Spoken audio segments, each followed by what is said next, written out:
জনগণের রায় আল্লাহর রহমতে সরকার গঠন করতে সক্ষম হলে আগামী 5 বছর সারা দেশে কমপক্ষে আমরা 25 কোটি গাছ লাগানোর পরিকল্পনা গ্রহণ করেছি।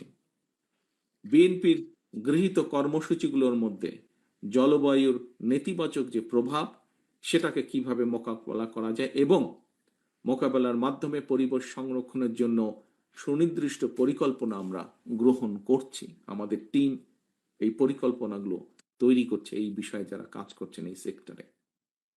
এ প্রসঙ্গে আমি কথা প্রসঙ্গে এখানে একজন বক্তা বলে গিয়েছেন, খুব সম্ভব বোধহয় আমাদের গাজীপুরে মিলন সাহেব বলেছেন ওনার বক্তব্যে,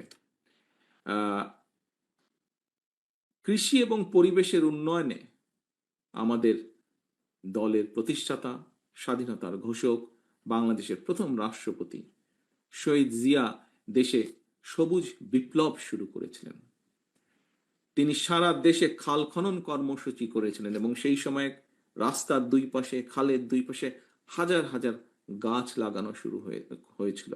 শুধু তাই নয়, দেশনেত্রী খালেদা জিয়ার সরকারের সময়ও কিন্তু আমরা দেখেছি সেই সময় উপজেলা পর্যায়ে কিভাবে বৃক্ষ মেলা হয়েছিল এবং আমরা দেখেছি গ্রামের মানুষ কিভাবে সেই বৃক্ষ মেলা থেকে গাছের চারাগুলো কিনে নিয়ে যেতেন, কিনতেন এবং তাদের বাড়ির আঙিনা হোক, বিভিন্ন জায়গায় হোক, বৃক্ষ রোপণ করতেন, এই বৃক্ষ চারাগুলো রোপণ করতেন। এই সব কর্মসূচি, হাজার হাজার যে গাছ লাগানো হয়েছিল, এই সব কর্মসূচিতে সেই সময় অনেক নাগরিক স্বেচ্ছাশ্রমের ভিত্তিতে অংশগ্রহণ করেছিলেন। প্রিয় সহকর্মীবৃন্দ, এই একই ধারাবাহিকতায় পরিবেশের উন্নয়নের লক্ষ্যে বিএনপি ইনশাল্লাহ আগামী দিনে জনগণের রায় আল্লাহর রহমতে সরকার গঠন করতে সক্ষম হলে আগামী 5 বছর সারা দেশে কমপক্ষে আমরা 25 কোটি গাছ লাগানোর পরিকল্পনা গ্রহণ করেছি।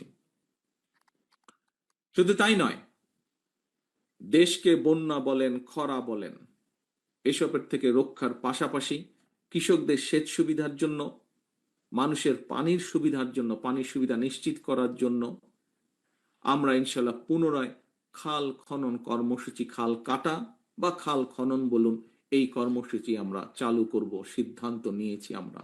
এর কাজ এরই মধ্যে পরিকল্পনাগুলো গ্রহণ করা হচ্ছে।